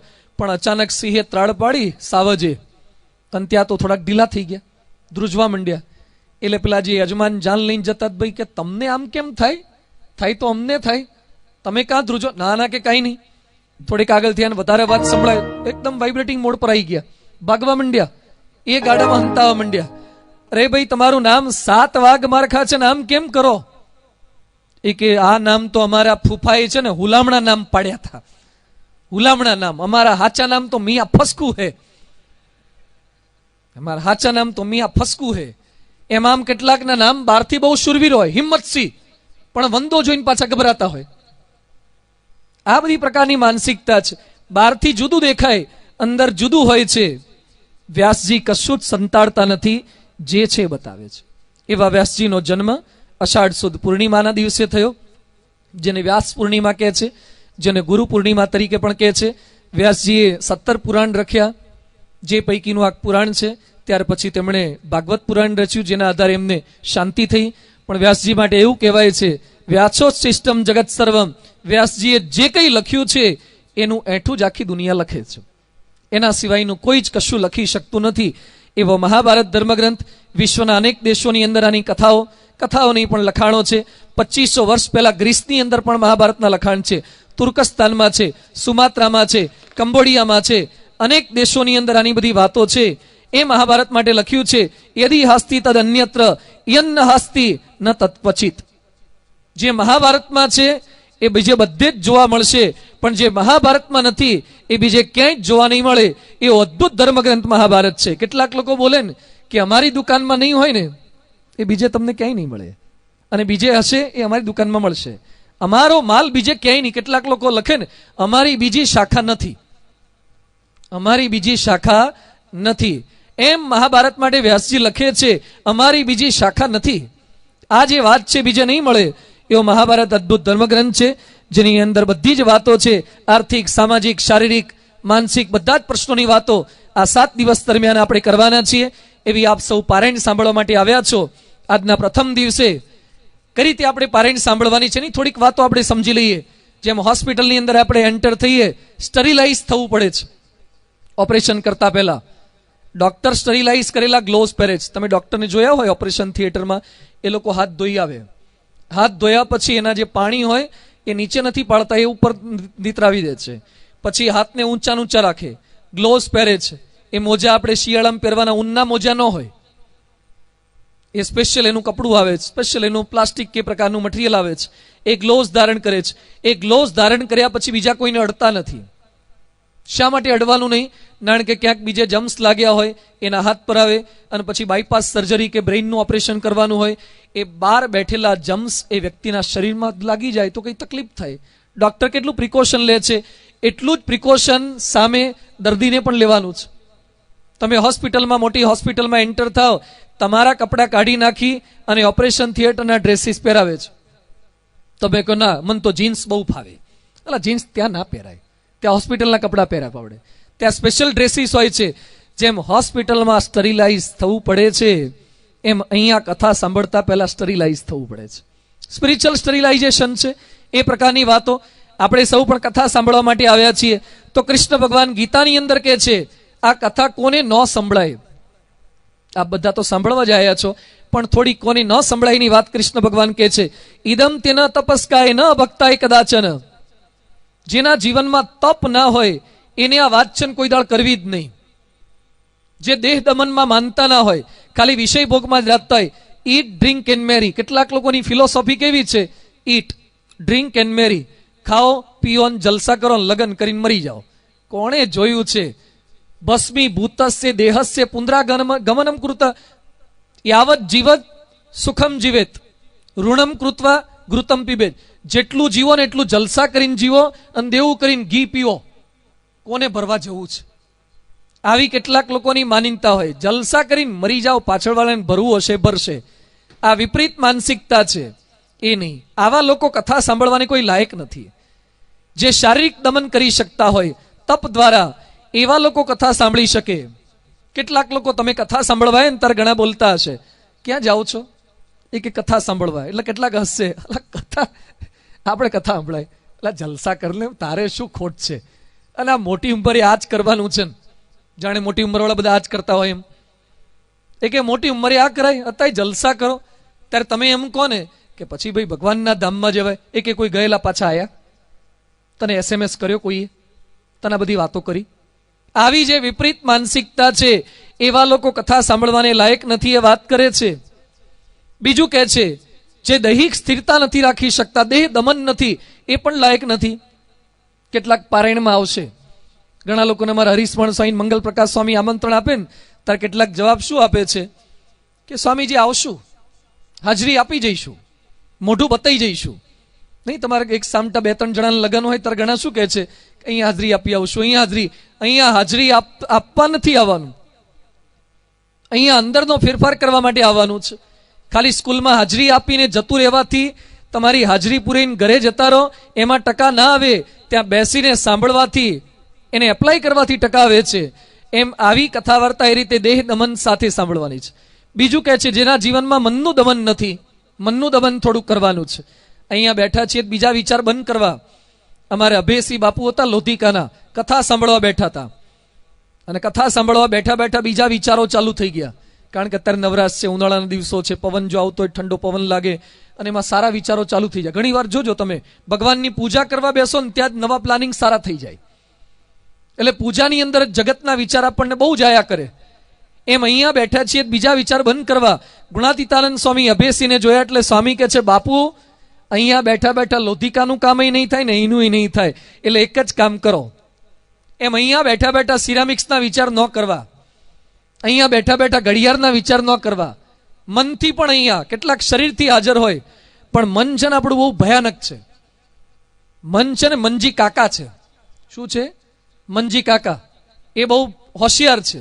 જેમ નાના બાળકને એની મમ્મી શું કરે, એને તૈયાર કરે, નવા કપડાં પહેરાવે, પાવડર છાંટી દે, અહીંયા કાળું ટપકું કરી દે, અહીંયા સેફ્ટી પિનથી રૂમાલ ભરી આપે, એની સ્કૂલ બેગ તૈયાર કરી આપે, એને નાસ્તાનો ડબ્બો ભરી આપે, પછી એને હાથ પકડીને સ્કૂલમાં લઈ જાય, સ્કૂલમાં ક્લાસમાં બેસાડી આવે અને પછી કે બેટા શાંતિથી બેસજે, સાંજે છૂટે એટલે હું તને લઈ જઈશ.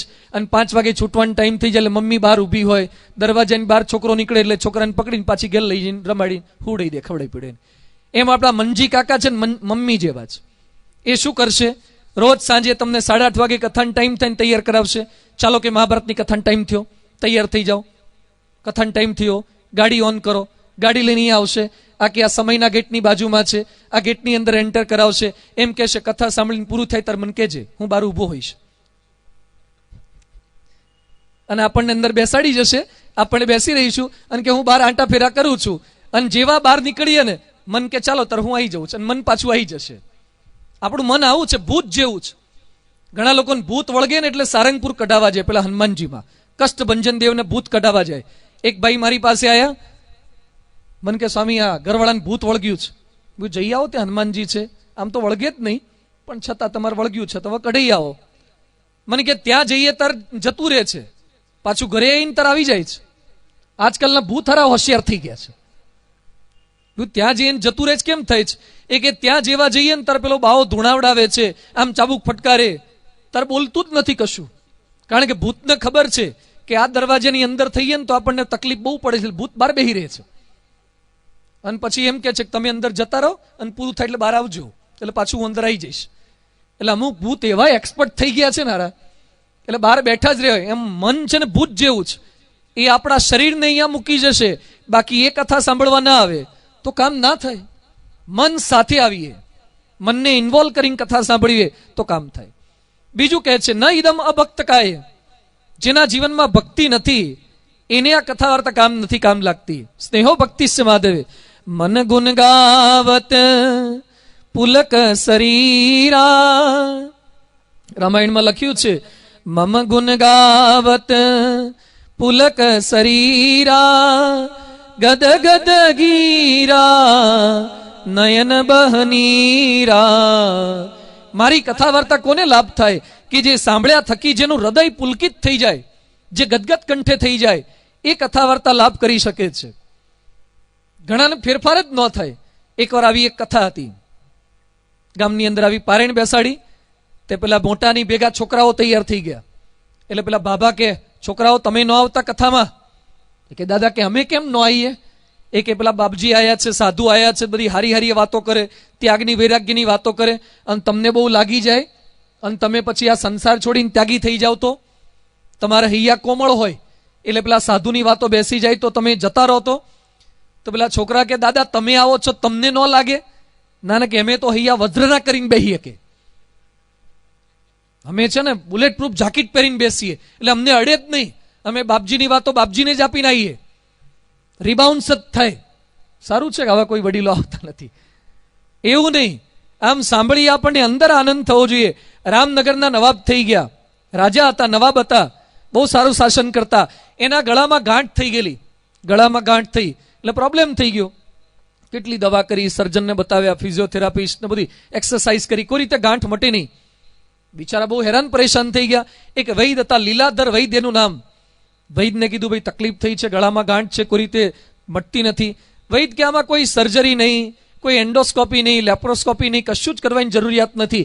એક લીંબુ લાવો, સારા સરસ મજાના મોટા કાગદી લીંબુ લઈ આવો, મોટા રસ જરતા લીંબુ લાવો. એટલે પણ લીંબુથી શું કરવાના? શરબત બનાવ? નાના કે તમને પીવડાવવાનું નથી, લીંબુ જ લાવો. નવાબને બેસાડ્યા અને પછી સામે એક ત્રિપોઈ ગોઠવી અને પેલા વૈદ ત્યાં બેઠા અને એક પછી એક લીંબુ આમ થોડાક દબાવે અને લીંબુને કાપતા જાય અને કાપ્યા પછી આમ વાડકીની અંદર આમ નીચોવતા જાય. અને જેવા લીંબુ કપાવા માંડે ને આપણને ખ્યાલ છે કે લીંબુ ને કાચી કેરી જ્યાં જ્યાં કપાય ને, અને એ દરમિયાન સામે આજુબાજુ બેઠા એને શું થાય? મોઢામાં લાળ પડે, રસ જરવા લાગે. આ પાવર છે, ફ્રૂટની અંદર એ પાવર છે, લીંબુની અંદર રસ જરવા લાગે સહેજે જ તમને. અને જેવા લીંબુના ફાડિયા કરવાના ચાલુ કર્યા અને પેલાની અંદર રસ જરવા લાગ્યો, એને પ્રોબ્લેમ મૂળ એ થયો તો કે લાળ નહોતી બનતી, રસ નહોતો જરતો. જેવા લીંબુના ફાડિયા કર્યા, રસ જરવા લાગ્યો અને જે ગળામાં ગાંઠ થયેલી ગાંઠ ઓગળી ગઈ અને એઝ ઇટ ઇઝ બધું થઈ ગયું, સરખું થઈ ગયું. કોઈ ઓપરેશનની જરૂરિયાત નહીં. લીંબુ ટેબલ પર કાપે એમાં પેલાની ગાંઠ ઓગળી ગઈ. અહીંયા 7 દાડા સુધી હું મહાભારતમાં લીંબુના ફાડિયા જ કરવાનો છું. ગાંઠો ઓગળશે પણ શું જરવું જોઈએ? રસ જરવો જોઈએ. ઘણા ગુટકા ખાતા હશે તો 135 નો રેલો નીચે આવતો હશે. એ રસ નહીં, મારો રસ જરવો જોઈએ. આ મહાભારતનો રસ જરવો. ઘણા પાન ખાતા હોય ને તો રસ આવતો હોય છે, એટલે આમ ચાટીને પાછા ખરખું કરતા હોય છે. એ રસ તો બહુ જ જરે છે આખો દાડો. આ થોડો રસ જરાવજો. આ શબ્દો સાંભળી એમાંથી રસ જરે. જેમ કોઈકનો ફોન જોયા પછી, આઈફોન જોયા પછી રસ જરે છે, કોઈકની BMW જોયા પછી રસ જરે છે, કોઈકનો સારો બંગલો જોયા પછી રસ જરે છે. એ રસ તો જરે જ છે, પણ આ વાતો સાંભળ્યા પછી રસ જરે તો એ કામ કરી શકે છે. એટલે લખે છે ન ઇદમ ભક્તકાય, કે જેની અંદર ભક્તિ નથી એને નહીં. તો આ આપણે સૌ ભક્તિવાળા છે. બીજું લખે જેને સાંભળવાની ઈચ્છા ના હોય, આપને સૌને તો સાંભળવાની ઈચ્છા છે. જે ભગવાનમાં દોષ દ્રષ્ટિ રાખે એને પણ આ વાતો પચતી નથી. તો કેવા શ્રોતાને આપવાનું છે? જેના જીવનની અંદર વિશ્વાસો ગુરુ વાક્યેશુ સ્વસ્મિન દિનત્વ ભાવના મનોદોષ જયશ્ચૈવ કથાયામ નિશ્ચલામતી. જેને વિશ્વાસ છે ભગવાન અને સંતના વચનની અંદર, એને આ વાતો આપવી. મહાભારતના શબ્દોની અંદર વિશ્વાસ. આપણને 2-5 રૂપિયાના છાપામાં વિશ્વાસ હોય છે, વાળંદ પર વિશ્વાસ. કેટલાક વાળંદના ત્યાં જાય ને, એમાં દાઢી કરાવતા હોય તો આમ બેઠા હોય, પછી વાળંદ કપડું વીંટાળી દે, સ્પ્રે છાંટ્યા કરે અને આંખો બંધ કરીને કેટલાક હોઈ જાય છે. કેટલાકને તો પેલા વાળંદને મોઢું ફરવું હોય ને તો જગાડવા પડે છે. આમ ફરો થોડાક આ બાદ કરતા ફાવે, કારણ કે ઘરે આટલી શાંતિ ગણન મળતી જ નથી હોતી. એટલે વાળંદના ત્યાં નિરાતે હોઈ જતા હોય છે. હવે વાળંદ અસ્ત્રો ફેરવતો હોય અને એમાં જો સહેજ પ્રેશર અહીંયા લાગી જાય તો આપણી મેઇન ગળાની નસ એ ઉડી ન જાય, અને મેઇન નસ કપાઈ જાય તો આપણે રામ બોલો ભાઈ રામ થઈ જાય. પણ છતાં કોઈ દાડો આપણને એવું થયું કે આ વાળંદહારો ભૂલથી આપણને ઉડાડી દેશે તો? 15 રૂપિયા કે 50 રૂપિયા લેનારા વાળંદમાં આપણને વિશ્વાસ છે, જે પૈસા લઈને કામ કરે છે એમાં વિશ્વાસ છે, તો જે સાધુ 1 પણ રૂપિયા લીધા વગર આપણને ગ્રંથ આપી ગયા છે એના વચનમાં વિશ્વાસ રાખવો, જેને કોઈ સ્વાર્થ નથી. વિશ્વાસ ભગવાન અને સંતના વચનની અંદર વિશ્વાસ. શબ્દો સાચા જ. પરમ પૂજ્ય પ્રમુખ સ્વામી મહારાજ બોચાસણમાં બિરાજમાન હતા અને ભગવાન સ્વામિનારાયણના એક ધર્મગ્રંથનું પઠન થતું હતું કે સ્વામિનારાયણ ભગવાન બિરાજમાન થતા ત્યારે ઉત્સવ થતા, હજારો ભક્તો ભેગા થતા અને ભગવાન સ્વામિનારાયણ જે બોલે એ સામે બેઠેલા બધા જ સાંભળી શકતા. એટલે અમારા એક સંત એવું બોલ્યા કે આ બધી વાતો ગપ્પા લાગે છે. એ કે કેમ ગપ્પા? એ કે 1000 માણસ બેઠા હોય ને ભગવાન સ્વામિનારાયણ બોલે અને કેમનું સંભળાય? એ વખતે ક્યાં લાઈન એરે સિસ્ટમ હતી, એ વખતે ક્યાં એમ્પ્લીફાયર હતા, ક્યાં મેગાફોન હતા? તો આ બધી ગપ્પા છે, કલ્પનાઓ કરી છે આપણા ધર્મગ્રંથોમાં. પરમ પૂજ્ય પ્રમુખ સ્વામી મહારાજ એમ બોલ્યા, આપણા ધર્મગ્રંથોમાં કોઈ કલ્પના નથી, વાતો સાચી છે. ભગવાન તો બોલે તો જ સંભળાય એવું નહીં. ભગવાન ખાલી હોઠ ફફડાવે ને તો પણ સામે બેઠેલાને ખબર પડે, એ ભગવાનની તાકાત છે, એ ભગવાનમાં શક્તિ છે. શાસ્ત્રોના તમામ શબ્દો સાચા છે. એ શબ્દોથી ફેરફાર થાય છે, એ શબ્દોથી અસર થાય છે. દિનત્વ ભાવના, એકાગ્ર ભાવનાથી આ વાતો સાંભળવાની છે. એવી વાતોને આપણે સાંભળવાના છીએ. તત્પરાયણતા. ઘણા લોકો પારાયણમાં બેઠા હોય પણ પરાયણ ના થયા હોય. એકવાર અમે બોમ્બે કથા કરવા ગયા મલાડમાં, એટલે અમારી કથા લગભગ 10:30 વાગે પૂરી કરવાની, 10:30, 11 પૂરી કરી. ત્યાં કથા પૂરી કરતા ત્યાં પેલા શ્રોતાઓ કે ના કે હજી થોડુંક ચલાવો, એટલે 11:15 કર્યા. 11:15 થયા ત્યાં પાછા થોડીક વાર થઈને કે ના કે સ્વામી હજી ચલાવો, હજી ચલાવો. 11:30 સુધી કરી. એટલે મને એમ કે આ લોકોને આપણી કથા ગમી લાગે છે. પછી ચલાવી તો પાછા કે હજી ચલાવો, 11:15 સુધી ચલાવો. 11:15 સુધી કરી પછી હજી બોલવા લાગે. મેં કીધું હજી આપણે 7 દિવસ પારાયણ છે, પછી ચલાવશું, તમે કેમ આટલી બધી ચલાવવાની વાત કરો છો? મને કે આમાં બહાર વરસાદ ચાલુ છે, વરસાદ ચાલુ છે ને રેઇનકોટ કે છત્રી લાયા નથી, બહાર નીકળાય એવું નથી. એટલે તમારે કથા ચાલુ રાખો, વરસાદ બંધ થશે એટલે તમને કહેવા નહીં રહીએ, એટલે અમે ઊભા થઈએ એટલે તમે તમારે બંધ કરી દેજો. હવે આવા પારાયણમાં બેઠા શું કામ થાય? એટલે જ આપણે ચોમાસામાં પારાયણ નથી કરતા, ઉનાળામાં પારાયણ કરી દઈએ, વરસાદની જ માથાકૂટ નહીં. શાંતિથી બધા કથા વાર્તા તો સાંભળી શકે કરે. એટલે આપ સૌ કથા વાર્તા સાંભળવા માટે આવ્યા છો. એ કથા વાર્તાનો મહિમા આપણે બધો સાંભળ્યો. જ્ઞાનમ લબ્ધવા એવું જ્ઞાન આપણે સૌ કોઈ સાંભળવાના છે. એની થોડીક શરૂઆત આજે કરીએ છીએ. આ તો મેં તમને મહિમાની વાત કરી. એનો પ્રથમ પ્રસંગ આ મહાભારત કઈ રીતે બન્યું છે, આ વ્યાસજીનો જન્મ કઈ રીતે થયો છે, એની થોડીક વાતથી આજનો આ પ્રારંભ કરીએ છીએ. ઘટના જાણે એમ બની, પરાશર ઋષિ હતા, બહુ સમર્થ ઋષિ, જ્ઞાની, મહાશક્તિશાળી, ઉપદેશ આપનારા ઋષિ મુનિ. યમુના તટે એમનો આશ્રમ હતો અને યમુના ઋષિ કે તું ચલાવી લે, મને યમુનાજી પસાર કરવી જ. ઋષિ નાવમાં બેઠા, ઋષિ એકલા જ હતા, પેલી બાઈ પણ એકલી જ હતી. નાવ આગળ જતી હતી અને આખી યમુના નદી પસાર કરવાની હતી. એવામાં ઋષિ અને આ દીકરી બંને એકલા હતા. ઋષિનું મન ચકડોળે ચડ્યું. કન્યા યુવાન, ઋષિનું મન બદલાયું, ઋષિનું મન ચકળવકળ થવા લાગ્યું. એટલે ઋષિએ દીકરીનો હાથ પકડ્યો. કન્યા કહે છે, આપ શું કરો છો? આપ તો ઋષિ છો, આપ સમર્થ એક સંત છો, શા માટે આ પ્રકારની ચેષ્ટા મારી સાથે કરી રહ્યા છો? એ કે મારી તારી સાથે યોગ કરવો છે, તારી સાથે વિવાહ કરવા છે. આપ ઋષિવર્ય છો, અત્યારે દિવસ છે, અત્યારે સૂર્યનો પ્રકાશિત છે, આજુબાજુ કેટલાય લોકો બધા છે, અને કયા પ્રકારની આપ માગણી કરી રહ્યા છો? ઋષિ કહે છે, સૂર્યની ચિંતા નહીં કર, હું મારા જ્ઞાનથી, મારા તપના બળથી અંધારું કરી દઈશ. અને એ પરાશર ઋષિએ પોતાનું તપ જેટલું હતું, પોતાનું ઐશ્વર્ય હતું, એના આધારે ભર બપોરે દિવસે પણ અંધારું કરી દીધું અને પેલી બાઈ સાથે વિષય ભોગવ્યા. ઘટના તો પૂરી થઈ ગઈ. સમય જતા એમના બંનેને ત્યાં સંતાનનો જન્મ થયો. દ્વીપ ઉપર બાળકનો જન્મ થયો એટલે એનું નામ દ્વૈપાયન પડ્યું, જે મહાભારતના રચયિતા છે દ્વૈપાયન મુનિ. ઋષિ હતા, સમર્થ હતા, જ્ઞાની હતા, તપસ્વી હતા, પણ છતાં જાણપણું ચૂક્યા, એમાં પ્રશ્ન થયો. ભગવાન સ્વામિનારાયણ ગરડા પ્રથમના 18મા વતનાત્મા કહે છે, હવેલીનું દ્રષ્ટાંત આપીને, કે ગમે તેટલો સારો હોય પણ મોટી હવેલી હોય, જ્યાં કાચના તકતા જડ્યા હોય, વૈશાઓ થઈ કાર કરી નાચતી હોય, દારૂના પ્યાલા હાથમાં હોય અને દારૂની પ્યાલીઓ તમારે મોઢે અડાડતી હોય, એ વખતે તમારા ગળામાં વૈશ્યાઓએ બાઈઓએ હાથ નાખ્યા હોય, એ વખતે તમને ભગવાનનું રામકૃષ્ણ રાધાકૃષ્ણ આ બધા ભજન કરવાના વિચાર આવે ખરા? સ્વામિનારાયણ બોલવાના. જે માણસ જે પરિસ્થિતિમાં જાય એવું મન થઈ જાય. કાજલ કી કોટડી મેં જૈસો હી જતન કરો, કાજલ કો દાગતા લાગે હી લાગે. તમે વ્હાઈટ એન્ડ વ્હાઈટ કપડાં પહેર્યા હોય અને કોલસાના કોથળામાં તમે હાથ નાખો અને પછી તમે એમ કહો કે મારા હાથ પર સેટ પણ કપડા પર ડાઘ નહીં પડવા દઉં, અરે તમે ગમે તેટલું જાણપણું રાખો, તમને ડાઘ પડે જ. કાજલ કી કોટડી મેં જૈસો હી જતન કરો, કાજલ કો દાગતા લાગે હી લાગે. એવા માણસોની સાથે રહીએ, આપણને કલંક લાગે જ, આપણું મન ફેરવી નાખે. ભગવાન સ્વામિનારાયણે લખ્યું છે કે બીજા બધાનો વિશ્વાસ કરાય પણ પોતાના મનનો વિશ્વાસ ક્યારેય ન કરવો. કેટલાક લોકો શું બોલે છે કે હવે કોઈનો વિશ્વાસ કરવા જેવો રહ્યો નથી. આવું ન બોલવું, હવે એમ બોલવું કે હવે આપણા જ મનનો વિશ્વાસ કરવા જેવો રહ્યો નથી. આપણું જ મન આપણને કેટલી વખત વિશ્વાસઘાત કરાવે છે. આવા માણસોની સાથે રહીએ. એકવાર એક ગામની અંદર ચોર ચોરી કરવા નીકળ્યા. ચોર ચોરી કરતા હતા. પછી ચોર લોકોએ વિચાર કર્યો, ઘણા સમયથી ધાડ પાડીએ જ પણ કંઈ મળતું નથી. એમાંથી એક ચોર બોલ્યો કે આપણે ચોઘડિયું જોયા વગર જઈએ છીએ ને એમાં પ્રોબ્લેમ થતા લાગે છે. બોલો, ચોરને આવા વિચાર આવે. તે ચોર કે આપણે છે ને ચોઘડિયું જોઈએ, મુહૂર્ત જોડાઈએ સારું. એટલે જ્યોતિષ પાસે ગયા. પ્રખર જ્યોતિષી મોરબીના કોઈક હશે, જટાશંકર જોશી પાસે ગયા. ભાઈ જોશ જોઈએ આપો ને. એ કે શું કરવું છે? લગ્ન છે, વાસ્તુ છે, ખાત વિધિ છે, શ્રીમંત છે. એ કે ના પૂછો જ સારું, કંઈક સારું કામ છે. એક સારું કામ નહીં, પેલા બોલો જ ખરા એ પ્રમાણે. 1 ફૂદડી વાળા, 2 ફૂદડી વાળા, 3 ફૂદડી વાળા, અલગ અલગ ચોગડિયા હોય. કયું જોવું છે? એ કે ચોરી કરવાનું જોઈએ આપો ને, પકડાવાય નહીં એવું. એ કે ચોરી બોરીના કઈ મુહૂર્ત જોવાતા હશે, નીકળી જાવ અહીંથી.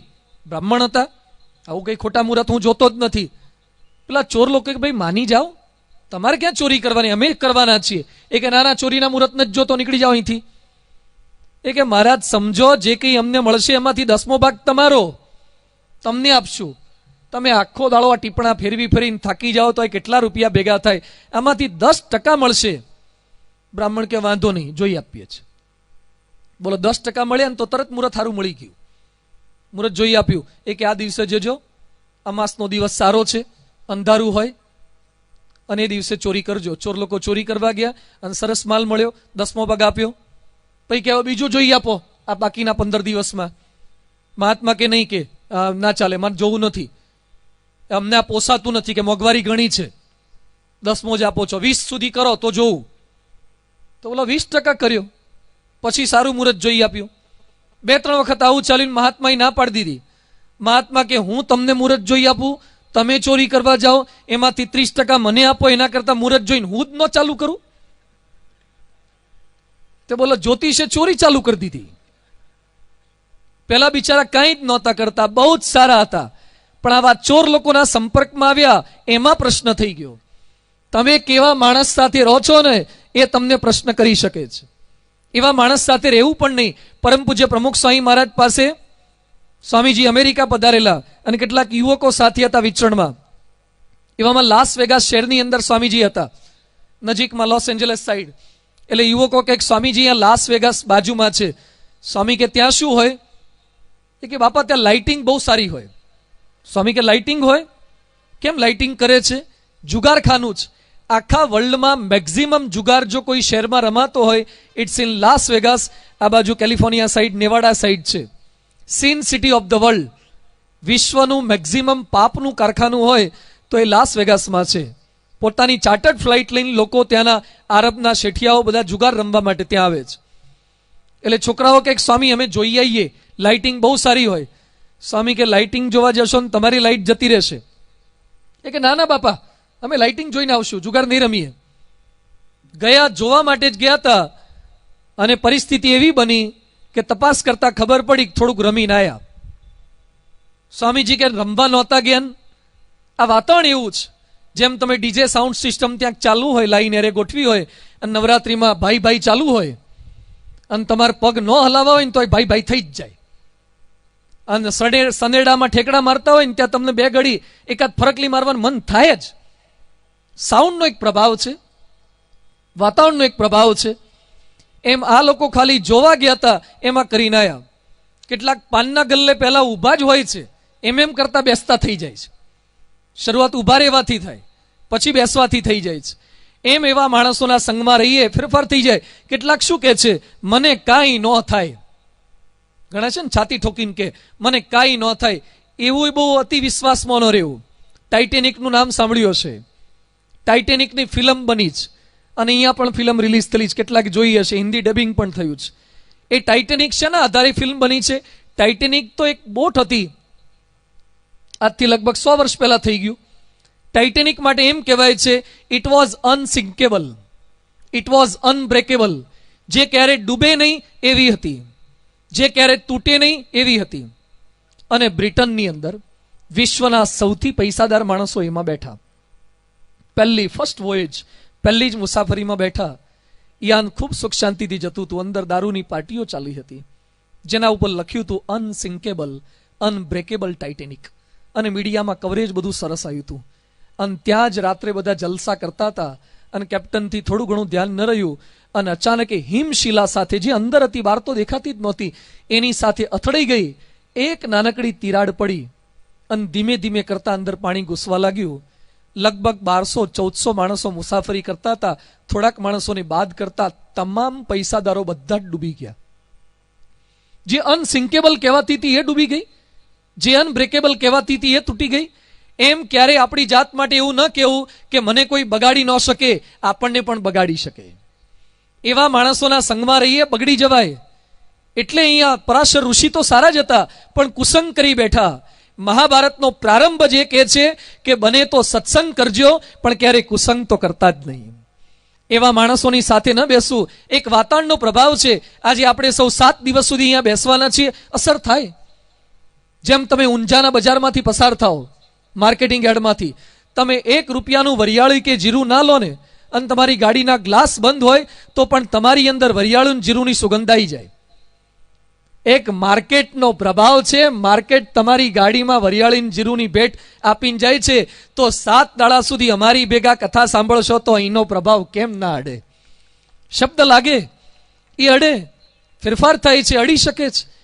એક રોડ પરનું હોર્ડિંગ્સ જોયા પછી, રોડ પર હીરો કે હિરોઈનનું એક ચિત્ર જોયા પછી હૃદય પર હાથ મૂકો કે એક ચિત્ર મનની અંદર કેટલા બધા વિચાર ઊભા કરી શકે છે.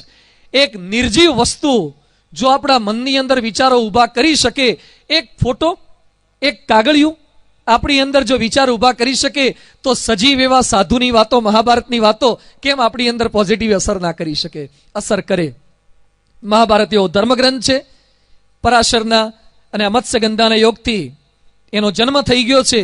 હવે આગળની અદ્ભુત કથા આવે છે શાંતનુ વિવાહની, જેના પછી મહાભારત થયું અને જેના દીકરા ભીષ્મ પિતામહનો જન્મ થયેલો છે, જેના ભીષ્મની પ્રતિજ્ઞા અખિલ વિશ્વની અંદર વખણાય છે. પ્રતિજ્ઞા તો ભીષ્મ જેવી, દાન તો બલિ જેવું, જેના પરથી બલિદાન થયું છે, અને પ્રતિજ્ઞા તો ભીષ્મ જેવી. આવતીકાલથી આપણી આ 7 દિવસની પારાયણની અંદર જે ઘટનાઓ આપણે જોવાના છીએ, સમજવાના છે. સઘળી ઘટનાઓ આ 7 દિવસની અંદર પોલિટિક્સ પણ આવે છે મહાભારતમાં. મહાભારતમાં સાયન્સ આવે છે. આવતીકાલે હું સાયન્સની વાત પણ કરીશ. કેટલાક લોકો શું બોલે છે કે ભારત તો પછાત દેશ, ભારતમાં ક્યાં ટેકનોલોજી છે? અરે ભારતમાં, મહાભારતમાં લખ્યું કૌરવોના જન્મની કયા પ્રકારની ટેકનોલોજી, અદ્ભુત વાતો આ મહાભારતમાં જ. આવતીકાલે એ પાંડવ અને કૌરવોના જન્મની વાતો જોવાની છે. ભીમ અને દુર્યોધનના જન્મ કેવા સંજોગોમાં થયા. ભીમ અને દુર્યોધન જન્મ્યા હતા એક જ દિવસે, છતાં પણ ભીમ પૂજાય છે અને દુર્યોધન નિંદાય છે. શા માટે તકલીફ થઈ? એ વાતો સમજીશું. પણ આજે આટલી મોટી સંખ્યામાં આપ ઉપસ્થિત છો ત્યારે આપને એક રિક્વેસ્ટ મારે કરવી છે. શું રિક્વેસ્ટ કરવાની છે? આપ તો આવ્યા તો કયા પ્રકારની વિનંતી? મોડી રાત સુધી આપ સૌ અમારી વાતો સાંભળવા બેસો છો. એક વિનંતી એ કરવી છે. ગયા ઉનાળામાં રાજકોટમાં એક મુસ્લિમ ભાઈએ એના 100 મુસલમાનોને ઉર્દુ ભાષા શીખવાડી. મેં તપાસ કરાવડાવી. મેં કીધું 100 મુસલમાનોને ઉર્દુ ભાષા કેમ શીખવાડી? તો એ ભાઈએ જવાબ શું આપ્યો કે અમારા મુસલમાનોનો મુખ્ય ધર્મગ્રંથ છે કુરાને શરીફ, અને આ મુસલમાનોને ઉર્દુ નથી આવડતું એટલે કુરાન નથી વાંચી શકતા. એટલે મેં સંકલ્પ કર્યો કે હું મુસ્લિમ છું, મને ઉર્દુ આવડે છે, તો મારા મુસ્લિમ ભાઈઓ જેને ઉર્દુ નથી આવડતું એને શીખવાડું આ વેકેશનમાં, અને એ લોકો કુરાને શરીફ વાંચતા થઈ જાય. વેકેશનમાં 2 મહિના સુધી ફરવા ન ગયા અને 2 મહિના દરમિયાન 100 મુસલમાનો ઉર્દુ વાંચતા કર્યા અને કુરાને શરીફ વાંચતા કર્યા. એક મુસલમાન 100 મુસલમાનોને કુરાન વાંચતા કરી શકે તો એક હિન્દુ 7 દિવસ દરમિયાન બીજા હિન્દુઓને કે બીજા આપણા ચિર પરિચિતોને પારાયણમાં લાવતા ના કરી શકે? હિન્દુ જો આપણે હોઈએ, જો આપણા મનની અંદર આ પ્રકારની અસ્મિતા હોય તો ચોક્કસ સંકલ્પ કરજો. હું દર વખતે આપને વાત કરું છું કે શ્રોતા 2 પ્રકારના હોય, એક કાગડા જેવા ને બીજા કૂતરા જેવા. કૂતરાને પોતાને જે કંઈ મળે પોતે જમી જાય, બાકીનું ખાડામાં સંતાડી દે. અને કાગડો પોતાને ખબર પડે કે અહીંયા કડવા પાટીદારનું સિત્સરનું ફંક્શન થયું છે અને બહાર રબડી નાખી છે, મઠ્ઠો નાખ્યો છે, ભાત નાખ્યા છે, અને તરત જ કા કા કા કા કરીને SMS કરી મૂકે, ફેસબુક પર મૂકી દે, ટ્વિટર પર મૂકી દે, બ્લોગ પર લખી દે. બધા જ કાગડાઓને, લુવાણા કાગડા, પટેલ કાગડા, દરબાર કાગડા, બધી કાગડાની જ્ઞાતિમાં SMS કરી દે કે ભાઈ આવજો, સરસ ફંક્શન છે. સમજાય છે મારી વાત? કેવા થવાનું? આમ કાગડા જેવા ન થતા, પણ કાગડા જેવા શ્રોતા થઈએ. આપણને સહેજ વસ્તુ કંઈક ગમી જાયની વાત કરીએ, એક ફિલ્મ સારી લાગે એની કોકને વાત કરીએ છીએ, તો જે કથા વાર્તા, અદ્ભુત વાતો રામાયણની પણ મેં પારાયણ કરી છે, આપ સૌની અનુભવ છે એની વાતોનો. આ મહાભારત તો એના કરતાં પણ અદ્ભુત છે. એક એક દિવસે કંઈક નવીન વાતો, એક એક દિવસે કંઈક નવું જાણવા મળશે, નવું માણવા મળશે. આ મહાભારત વાંચ્યા પછી આપણે ગેરંટી સાથે કહી શકીએ 7 દિવસની પારાયણમાં એક પણ દિવસ, એક પણ શબ્દ મિસ ન કરો, અને એક પણ શબ્દને જો આપણે અપનાવી લઈએ, આજ પછી કોઈના જીવનમાં ક્યારેય મહાભારત ના થાય એવી અદ્ભુત વાતો આ મહાભારતની અંદર કરેલી છે. પુનઃ આપ સૌનો ખૂબ ખૂબ આભાર. આટલી મોટી સંખ્યામાં આપ સૌ કોઈ ઉપસ્થિત રહ્યા છો. આવતીકાલથી આપ સૌ 8:30 વાગે સમયસર પધારો તો મોટી સંખ્યામાં કથા વાર્તાનો આપણે સૌ કોઈ લાભ પ્રાપ્ત કરી શકીએ. આ તમામ શબ્દોને સાક્ષાત્કાર કરી શકીએ એ બળબુદ્ધિ શક્તિ આપણને સૌ કોઈને પ્રાપ્ત થાય. દરેક વ્યક્તિ પોતાના સગાવાલા, મિત્ર વર્તુળ તમામ કોઈને આમંત્રણ આપી આ પારાયણનો મહત્તમ લાભ અપાવે અને એવું સત્કાર્ય આપણે સૌ કોઈ કરી શકીએ એ હાર્દિક નમ્ર વિનંતી. એ સાથે તમામ હરિભક્તોને, તમામ ભાવિકોને હાર્દિક જય સ્વામિનારાયણ.